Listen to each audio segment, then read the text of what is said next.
Hey there, it's Leo here. Hoping you're well and having a great week. And I just wanted to share this video and actually to start it a little bit differently by asking you a question.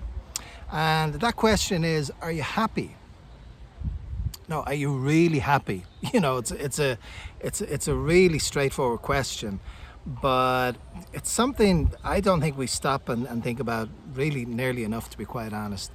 It's kind of like when somebody asks you, good afternoon, how are you, or how's your day? Or in my case in Ireland, we say, how's it going? And there's nearly an automatic answer ingrained in us from a very young age. Say, I'm good, yeah, everything's good, everything's okay, how are you? And we exchange pleasantries, and that's it, we move on with our day. And if we're being quite honest, many times we're not blissfully happy. It's great when we are, but that's just realistically not the case all the time. Sometimes you wake up anxious or tired or frustrated or angry or depressed or any number of things, but we generally refer back with that automatic answer, yeah, I'm good. And it's just inherently built into us, not to open up on a whim.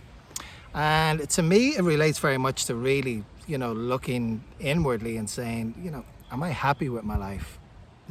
Right? And there's no right or wrong here. I mean, it's just about being brutally honest and taking a look at our lives.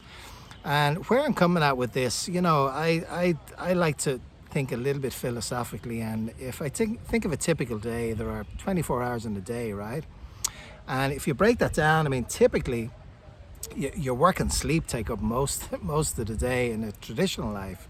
So if you think about a normal job, I would say that's a 10-hour day, because although you might work 8 hours a day, it's probably going to take you an hour to work. It's probably going to, to get to work in an hour going home.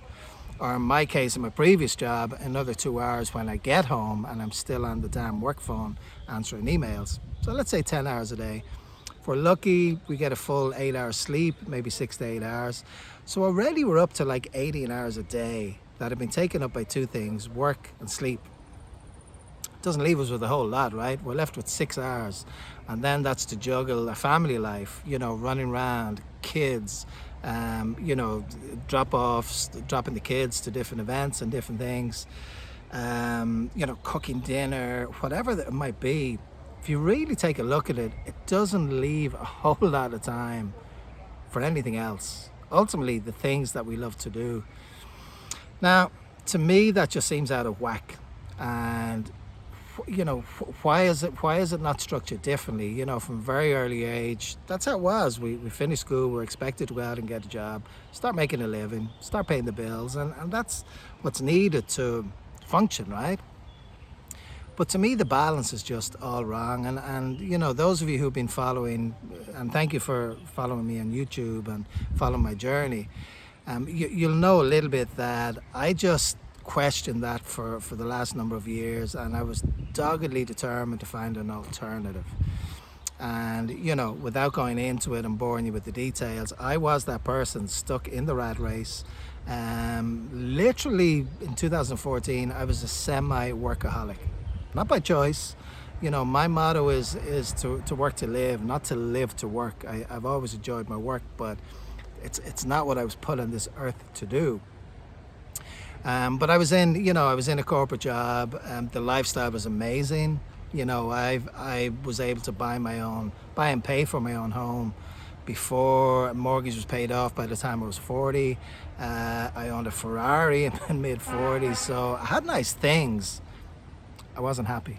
Those shiny things, they brought me a lot of joy, but it wasn't sustainable joy. It was quick fixes. It's like when you go shopping and buy a nice pair of shoes or a nice dress, you get a little dopamine rush and you feel great about it. And then after a while, you're looking at the next best thing. And I was definitely caught up in that. I mean, in my 20s and my 30s, I wanted the best watches. I wanted to stay in the best hotels, all those things.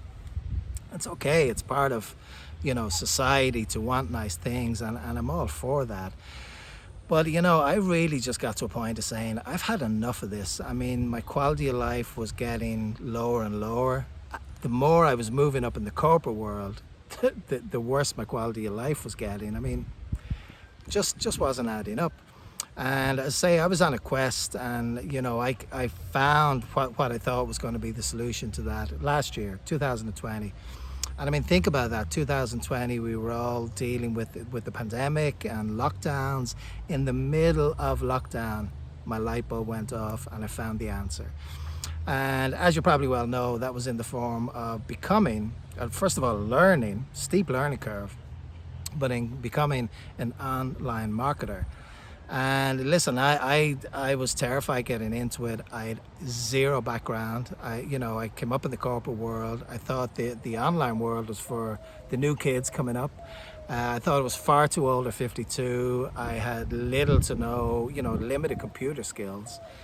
But I was just that determined to make ridiculous change in my life and to live it on my terms, that I was willing to put in the work and time and invest in myself to at least learn those skills and not have regrets about not even taking a look at it.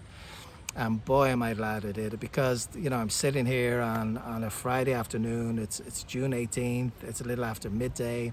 I'm not stuck in an office anymore. I'm not dealing with the daily commute that would have burned up 2 hours of my day every day. I don't have to work Saturdays anymore, which absolutely made me bonkers, because I just never got used to working on Saturdays. And I don't have to feel with that feeling of dread in my stomach every Sunday evening, because I knew I was going to have to go into work on a Monday.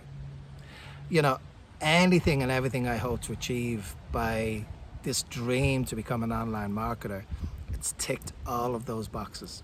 And you haven't heard me once talking about the materialistic side of it, having nice things and buying nice things. That's not what brought me into it. I had those things in 2014 and 2015. I walked away from that. So while I understand every journey is very unique, but just know that this is possible. It doesn't come easy. I'm at a point where I'm earning while I'm learning. I have not hit my end goals yet, but my gosh, when I look back in the last 8 months marketing since I stepped into the space and seeing how my company has grown every single month since then, I'm getting really close to my end goals, really, really close. So, I'm not here, and I never was, to try and sell or do anything. I'm just here to show you there is another way if you are open to stepping into this space. And the end goal being the happiest person you can be, the best version of yourself. This is where you can make that happen. There was a Gallup poll came out recently. Gallup are very well respected in the industry, and they come up with a poll recently that the general workforce, 85% are unhappy in their work. 85%. Now, if you're in that 15% that are blissfully happy, good for you. I'm genuinely really, really happy for you, because you're obviously in a space that not many people are in. When I look back to this time last year, I was in that 85%, hands down, no question about it. I was chasing a paycheck, trading my time for money, unfulfilled, unhappy, and that was it. I can categorically say now that I'm in that 15%. That's amazing. In less than a year, throughout a pandemic, there's no reason not to. You can overcome anything. It's just resetting what's up here to say, I want this bad enough, and I will do whatever it takes to have the lifestyle of my dreams. And it's all there. So hope you've enjoyed this. At any point, as always, please reach out, be well, and I look forward to catching up with you on the next video.